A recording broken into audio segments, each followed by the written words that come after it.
Hi, my saltines, and welcome back to Senior and Living Today. As you all know, most of us are caregivers either for our children, our parents, relatives, or we are caregivers by trade. We have earned an income being a caregiver. And I wanted to find out, in your caregiving journey, have you felt like you wish things were better for your clients or your family members? You wish that you knew more of their likes and not just their dislikes.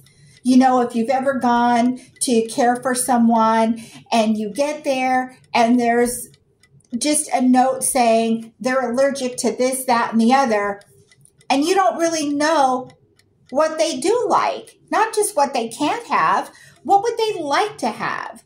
That is kind of where my journey with the Living Legacy Planner took place. My first job out of high school or in high school was working in a nursing home.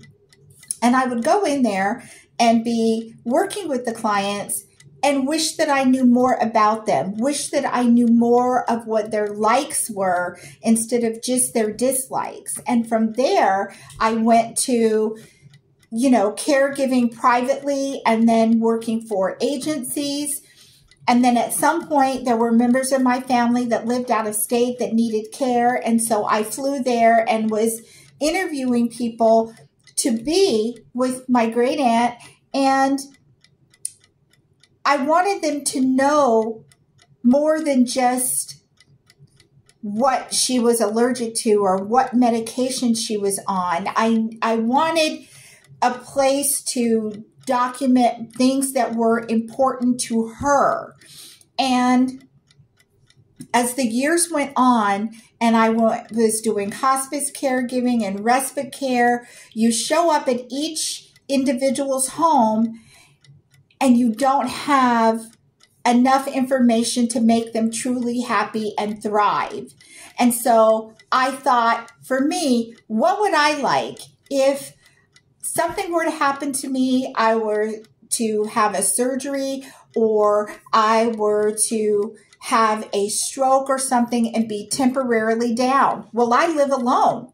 So if I'm temporarily down and my family has to have someone come in and care for me, as a caregiver, I have a really good idea of what I want people to know about me. So that is where my journey started with the Living Legacy Planner. I created the Living Legacy Planner to include items that I think as a caregiver would be important to know about whoever I'm caring for. And I think if you live alone, and even if you don't live alone, if you are independent, then the Living Legacy Planner is perfect because I operate independently here in my home.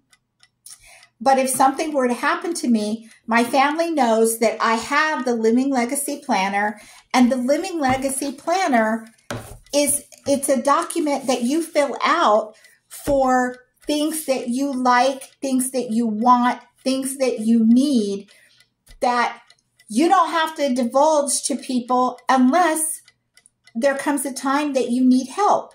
And if help comes in, then this document is here for them and it's filled out by you. I think a lot of people feel like when you say it's a legacy planner, that it's something for when you die, and it's not. It is something so that you can live your best life and so that your wishes and desires can be fulfilled, even especially while you're alive. So there are things in there like, what are your favorite foods? Not just what you don't like. When a caregiver comes in and they cook for you and someone writes down they hate rice, well, then they make potatoes. Well, if they make potatoes, but your favorite is sweet potatoes, don't you want them to know that? Don't you want them to know that you prefer tea over coffee? Don't you want them to know what flavor tea? You want people to be able to thrive, even if they're temporarily down. And that is where the Living Legacy Planner came from.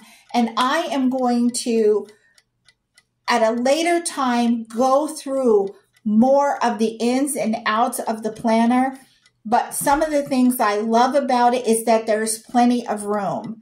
If you like potatoes today and all of a sudden you develop an allergy to them, you can cross that out, and there's tons of room to put new things. You don't ever have to throw the planner away because something changed. There's so much room in there for you to just change your mind, to make a change, make a correction, add something, and you never have to get rid of it. It is hardbound, so it is sturdy, it is solid. If you have to go to a rehab facility or something, you can take it with you because it's small. It's not some big box that you have to carry around with you. So I just wanted to kind of let you guys know why I developed the planner, where it came from. I use it myself. If something happens to be, my kids know to come in and grab this book, and it will guide them what to do with me to make me happy. If they have to have someone come in and care for me while they're at work, everything is right there in the planner. So I just want to encourage you that making a plan is not setting you up for something bad to happen. Making a plan is ensuring that your instructions are followed, that you remain in control, and you can live your best life. So I recommend it for everybody who's single and everybody who is a caregiver. The Living Legacy Planner is the answer. So I hope that you will take this to heart. You will spend some time. You will get the Living Legacy Planner. You will take the time to fill it out because it's your wishes. It's your wishes. And who doesn't want to be in control? So I hope this has been helpful. Keep it in mind. Think about it. And I look forward to seeing you next time right here on Senior and Living Today. Take care. Bye-bye.